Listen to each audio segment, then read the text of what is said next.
In the opening scene of the manga, a girl thanks a boy for teaching her the ropes of working with the library committee as they stand in front of the bookshelves. He reassures her that she can ask him anything she doesn't understand. After a moment of thought, she confirms that she really can. This marks the beginning of the manga's story. In the next scene, a girl asks Senpai if he has a moment to talk. He looks at her and then asks how he can help. She apologizes for bothering him after school hours and tells him she has a question. He explains that Shirenui Rai is his junior and works with him on the library committee. He tells her that he has free time since he has no other work and can help her with her concerns. She asks him what it means to be a virgin. He's taken aback by the unexpected question and pauses to consider it. According to the gossip, she's an affluent, well-protected girl who's rarely left alone and barely attended school before enrolling here, leaving her with little knowledge of the outside world. What bothers him most, however, is that she seems to embody pure curiosity. She tells him that she wants to understand what a virgin is and asks if being a virgin is something to worry about. He replies that it's quite a profound question. She quips that virgins must be profound, but he explains that it's actually the opposite. When he asks where she heard about it, she explains that she overheard the boys in her class talking about it. Subsequently, we see two boys in class, one loudly exclaiming that he wishes he could stop being a virgin. Senpai wonders why these boys, surrounded by so many girls, would have such inappropriate conversations out in the open. She stares at him intently. He asks, "What's wrong?" She then bluntly asks if he's a virgin too and whether he wants to stop being one.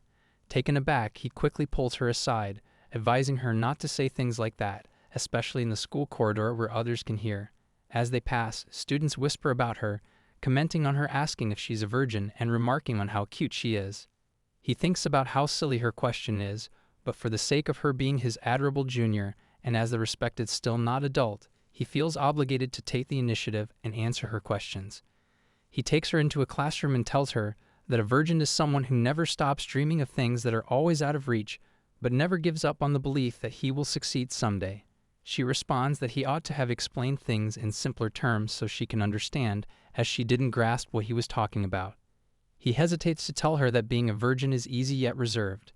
Eventually, though, he works up the nerve to say that a virgin is someone who hasn't engaged in any sexual activity.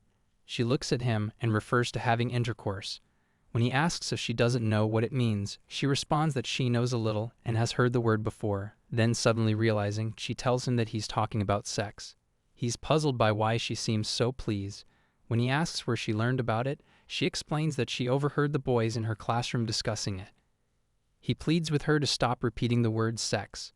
When she says that virgins are essentially pitiful men who haven't had sex yet, he begrudgingly acknowledges her perspective. When she asks him to define sex, he quickly responds that she shouldn't be discussing such topics with him. She then worries aloud if it's because he's a virgin after all. To his shock, she suggests they have sex, so he won't be a virgin anymore, but he immediately declines her offer. She asks if she isn't qualified for it. He thinks to himself that she shouldn't say such things, as he's just a normal high school boy, and he reminds himself that he shouldn't consider or fantasize about it. He makes it clear that she shouldn't assume he is a virgin before he confirms it. When she asks him if he's ever had sex, she looks at him expectantly for an answer, but he ignores her and continues, explaining that these are things one should do with someone they love, not with a stranger just to gain experience. She reflects on this and repeats his words, saying it would be acceptable if it were done out of love. She confesses that she likes him, shocking him. He replies that those aren't the emotions he's referring to and asks her how much she likes him. Unable to articulate it, she simply says, "So-so." He thinks about how silly his junior is and asks her to come with him. She inquires where they are going. He tells her that she needs to study up on a few things as he leads her to the infirmary, thinking some topics are better left to professionals who can explain them more clearly. He realizes she's so innocent that she'll likely ask even more ridiculous questions like the one she asked today. As she exits the infirmary, she's startled to hear his voice asking if she understands now. Embarrassed, she apologizes for her strange questions. He reassures her not to worry, saying it's nothing new. He adds that things never get boring with her around. She walks behind him in the hallway and asks if she can pose another question. He replies with a yes. When she asks if he likes her, he looks at her in confusion, thinking it's not the kind of like he's considering, but he admits that he does, answering so-so. She acknowledges that she understands. It's the same kind of like as hers. He wonders why she looks so content. He comments that she keeps worrying him, and she asks why. He responds that she's running around asking other people strange questions and giving them the wrong impression. She claims to him that Senpai is the only one she asks these questions. He asks her if it wouldn't be more practical to question her classmates or professors. He wonders why she comes to him when their classes are from different years. Puzzled, she is unsure of the answer herself. She then asks him why she always directs her questions to him instead of turning to someone else. Her curiosity is strong, and she urges him to explain. He thinks that not only is she ignorant of the outside world, but she also doesn't understand herself.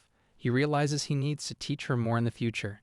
Senpai explains that he first took on work with the school library committee after classes and then his shift at the family restaurant.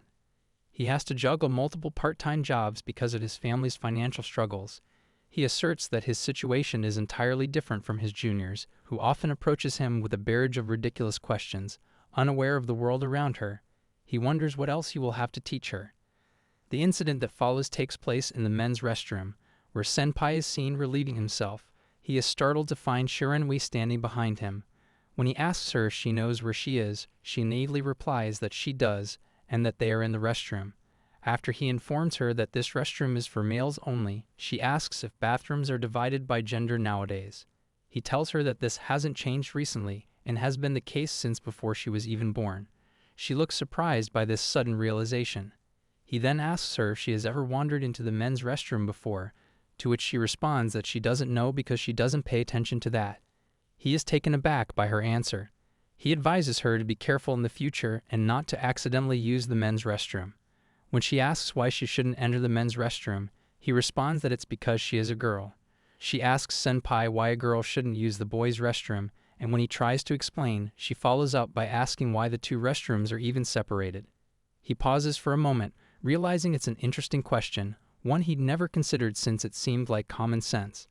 While he admits she raises a valid point, he still insists that she should avoid the men's restroom. As her senpai, he decides it's his responsibility to teach her properly. He asks her to imagine how she would feel if he walked in on her while she was using the toilet. She calls him a pervert, and he quickly reminds her that it was just a harmless example. He then asks if she now understands how he felt when she suddenly barged into the bathroom. Ashamed of her behavior, she starts to back away from the situation.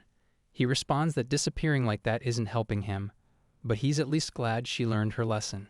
Still, he thinks to himself that it was a necessary sacrifice for her to understand. In the corridor during lunch, he asks her what brought her there. Confused, she asks what he means, prompting him to clarify if she has any questions. This jogs her memory, and she suddenly realizes she has a letter in her pocket. She pulls it out and shows it to him, leaving him astonished. He becomes anxious and asks her what the letter is about. She responds that she found it under her desk that morning and doesn't even know what it is. Anticipating her question, he explains that it's probably a love letter. She looks dumbfounded. He clarifies that if someone is too shy to express their feelings face to face, they write them down and give the letter to the person they love. She understands the reasoning behind it. Looking at him innocently, she then asks if he was the one who wrote the letter. He quickly denies it, which disappoints her. He suggests she should read the letter to find out the sender's name, as it's likely mentioned inside. She admits that she was worried it might be a chain letter, which is why she hadn't opened it yet. Then she asks how she should turn down a confession.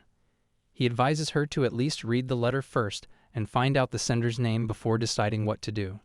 In the letter, the writer confesses that when he first saw her, the colors of the world came to life. He goes on to say that he's never felt this way before and that he likes her know that he loves her. By love, he clarifies that he wants to experience everything lovers do together. The letter also mentions his intention to start dating her, along with a list of other desires. At the end, the sender reveals himself as Kawada Makoto, her classmate. Upon hearing this, Senpai urges her to reject him immediately. Confused, she asks what he means by doing everything, to which he admits that Kawada is implying he wants to have sex with her. Still puzzled, she innocently asks if Kawada wants to date her just so they can have sex. Senpai notices that she seems unusually confused, which isn't like her. When he asks about the sender's identity, she pauses and then asks, "Who is he?" He responds, "He's your classmate, not one of his, so how would he know?" After thinking it over, she realizes that Kawada is the same guy who was crying about losing his virginity. She tells Senpai that she's never really spoken to him before and asks what she should do next. He firmly advises her to reject him. She responds by saying that she should go talk to him immediately, but Senpai quickly stops her, cautioning her against doing that. When she asks why and if it means she has to consider dating him with sex in mind, he clarifies that it's not exactly like that. He explains that writing a love letter takes a lot of courage, and while the content of Kawada's letter may be questionable, she shouldn't reject him just because he told her to. Instead, she should be honest and express her own feelings. He admits that he's only repeating advice he's heard since he doesn't have any personal experience. She thanks him and says she'll be honest with Kawada about how she feels. She then informs Senpai that she plans to reject him as she physically can't stand him. As he strolls down the hallway, she calls out to him. She says she wants to thank him.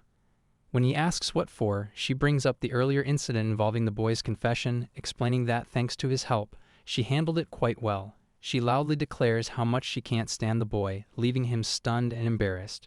She reassures Senpai that she has managed to address his feelings for her, and he can't help but find it amusing, thinking that Kawada brought this upon himself. She remarks that Senpai seems surprisingly knowledgeable about love letters. He responds that he learned about them from a coworker who used one to confess, clarifying that he has no personal experience with love letters himself. She then asks if he has ever received a love letter. He admits that he hasn't received one, nor has he ever had any confessions directed at him. Upon hearing this, she feels relieved. He expresses surprise that she has no prior experience with love letters, as he had assumed she must have received a few, considering how cute she is. She asks if he really thinks she's cute, and he admits that he does. He feels nervous about admitting that he finds her adorable, treating her like his little sister. She tells him that her father always thinks she's cute, and he responds that it's great to hear. She continues, explaining that she had no idea about love letters because she always stayed at home and doesn't know what's considered common. Thanks to his teaching and assistance, she now understands a little better. Abruptly, she calls out to him and asks why he is willing to teach her these things. He contemplates how to respond to her question, then wonders aloud why he does so. When he asks her why he always answers her questions, she looks confused and replies that she doesn't know, and it's what she wants to find out. He then reminds her that she pulled the same stunt not long ago, leaving her dumbfounded. She pouts and looks at him, and he remarks that it's only fair for her to get a taste of her own medicine now and then. As they walk toward the library, he feels perplexed about why he behaves this way around her, commenting to himself that he doesn't quite understand his own feelings. The next day, Shiranui tells Senpai that the boy who gave her the love letter has now confessed to another girl, but he was immediately rejected. Senpai is taken aback by this news. At Shinonome Academy, the library committee members' mornings begin earlier than those of the other students. Senpai looks quite fatigued as he remarks that not many people visit the library at 7 in the morning, leaving him to spend most of his early hours at the reception desk feeling bored. He notices that it's also Shirenui's shift this morning and worries that she might be late. Just then, she approaches him, greets him, and asks if he has a moment to chat. When she leans in close and whispers in his ear, he tells her that his ears are sensitive and asks her not to do that. She questions how his ears can be sensitive, but he brushes it off, saying he's half asleep and she shouldn't worry about him. She reminds him that he's the one who taught her to keep it down in the library, to which he replies that since it's just the two of them there right now, she can speak normally. While stretching, he expresses his gratitude for her, saying that she has completely woken him up. She promises to whisper in his ear to wake him up if he ever starts dozing off, but he requests that she refrain from doing so and forget he said anything. When he asks what's piquing her curiosity today, she holds up the book she's reading. It hits him that this is the book he recommended to her. He asks her how it is. She replies that it's amazing but mentions that some parts confused her and hopes he can clarify them. He agrees that it does have some complicated words. She then asks him about batting centers, bowling, and karaoke. He's surprised and asks if she's never been to any of those places before. She replies that she hasn't, asking if those are places one can actually go to. He's once again reminded of just how sheltered and privileged she is. He proceeds to explain each activity to her one at a time. For instance, he describes batting centers as places where players try to hit baseballs pitched at them by a machine, bowling as a sport where players roll a heavy round ball to knock down 10 pins, and karaoke as a place where people can sing popular songs. She looks confused and doesn't quite grasp the concepts. He tells her that it can be hard to understand from just a simple explanation. He adds that he has time after school and asks if she wants to go over these places later. She approaches him with a bright smile, asking if that's really okay. He replies that it is, noting that he has some rare free time after school today. She's thrilled with the idea, and he tells her to meet him at the school gate after classes. Suddenly, he questions himself, why is he casually inviting his junior out? Even though he initiated the offer, he wonders if it might be better for her to invite her friends along instead. However, she insists that she only wants to go with him. Surprised, he replies, "If you say so." At the school gate, as she waits, he arrives and asks if she's been waiting long. She replies that she just got there as well. He then inquires if their hangout will get her into any trouble, and she reassures him that she only needs to be back by 7 p.m. When she asks which place they'll be going to first, he says they'll check out all of them. Soon, they arrive in front of a massive building, her curiosity piqued. In the elevator, she excitedly claims that she can see the entire city from this height. He remarks that someone's having fun. She asks if this building really has everything he told her about. He nods and asks, which place does she want to tackle first? At the batting center, he expertly hits the ball, impressing her. Amazed, she compliments him, saying he plays like a professional. He tells her she's giving him too much credit before asking if she wants to give it a try. She eagerly responds, yes. He guides her to pick the shortest bat and to wear a helmet for safety.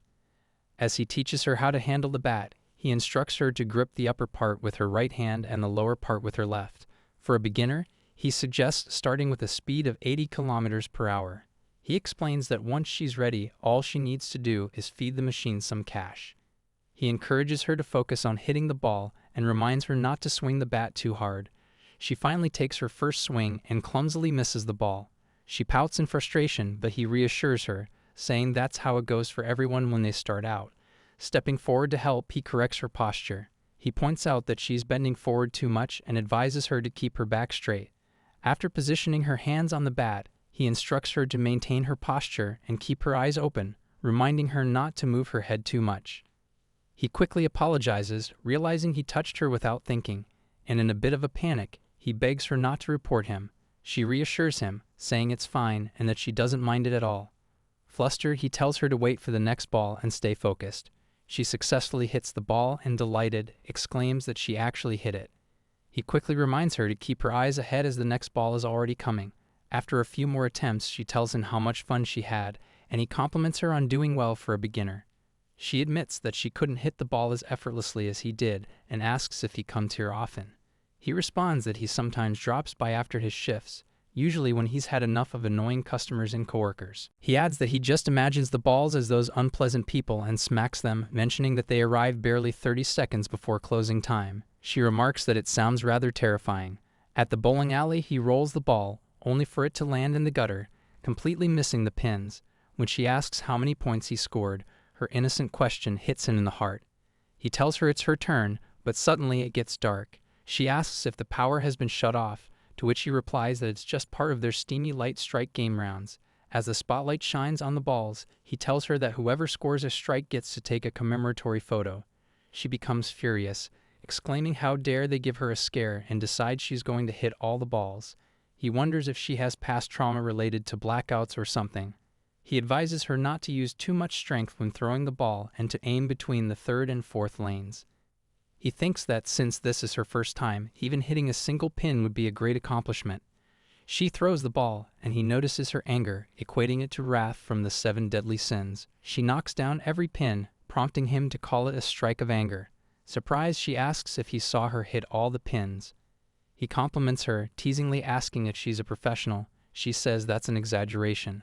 A girl with a camera approaches to congratulate her, asking if she'd like to take a picture with her boyfriend. He quickly clarifies that he isn't her boyfriend. Shiranui then asks him to join her for a photo, but he refuses, stating he always feels embarrassed about taking pictures. Despite his protests, she insists. He tells her she's too close for comfort and reluctantly agrees to take the photo. The girl watching them smiles and comments on what a cute couple they make. She then captures a wonderful picture of them. He informs her that they'll receive the pictures later and suggests they continue playing. He can't believe that a rookie like her has outperformed him, thinking she's not half bad, but she better not underestimate him. As her senior, he feels he has to uphold his honor and teach her the meaning of defeat. Despite his efforts, he loses with a score of 55 to 58. Afterward, they head to the karaoke box, and she asks him about the circular camera. He explains that it's available for anyone who wants to stream themselves while performing a song. He explains that once she selects a song on the device, it will start playing when it's her turn. When she asks how to do it, he offers to show her. As he's explaining, she moves closer to him, and though it's nothing new, he can't help but think about how she always sticks so close. He asks if she wants to try selecting a song, and she eagerly agrees. He wonders if she listens to music often. Suddenly, he notices she's added 5 songs at once and calls it foul play. As she begins to sing, he finds her voice cute and notices how she's completely absorbed in the moment. He compliments her, telling her she was great, and she thanks him with a smile. He then mentions a hidden rule of karaoke that you shouldn't add more than 1 song at a time when you're with others. She apologizes, saying she wasn't aware of that. He reassures her not to worry about it and just to keep it in mind for next time. He tells her she can sing for as long as she wants today, adding that he likes her voice and would love to hear more songs from her. He also reminds her that they came here for her sake, so she should fully enjoy it, and he's fine just being the audience. She suggests they sing together so they can both have fun and asks which songs they should start with. As they walk outside, she notices that it's getting dark. He asks if she'll make it back in time for her curfew, and she assures him she will. Then he spots a photograph in her hand and realizes it's the picture they took together at the bowling alley. She teases him, saying he claimed it was embarrassing but still did a sign. He admits that he got excited. He tells her it's embarrassing and asks her not to show it to anyone. She shyly replies that she'll keep it as her treasure. He remarks that it seems like she had a great time today, and she confirms it was truly enjoyable. Then she calls out to him, declaring that she had an absolute blast and that this was the most fun she's ever had in her life. He claims she is exaggerating, but she insists she's not. She explains that all this time, life felt unbearably long, and time dragged on slowly. But today, time flew by too quickly. And she genuinely had a great time. It made her realize how fleeting life can be, and she credits him for teaching her that valuable lesson. She expresses her desire for him to take responsibility, which leaves him confused. He asks what she means by that. She asks him to continue hanging out with her like he did today. He looks at her, momentarily at a loss for words, but eventually tells her that he will, as long as he can make time. At the bus stop, as she prepares to board, she bids him goodbye. He stares blankly before waving back, still processing the day's events. He checks his schedule and realizes the next day he has off from work isn't for another whole month. After that, Shiranui starts visiting the batting center on her own from time to time. During one of their visits to the karaoke box, he notices that she keeps choosing anime songs. Curious, he asks if she listens to those songs often. She replies that it's her father who listens to them frequently, which surprises him.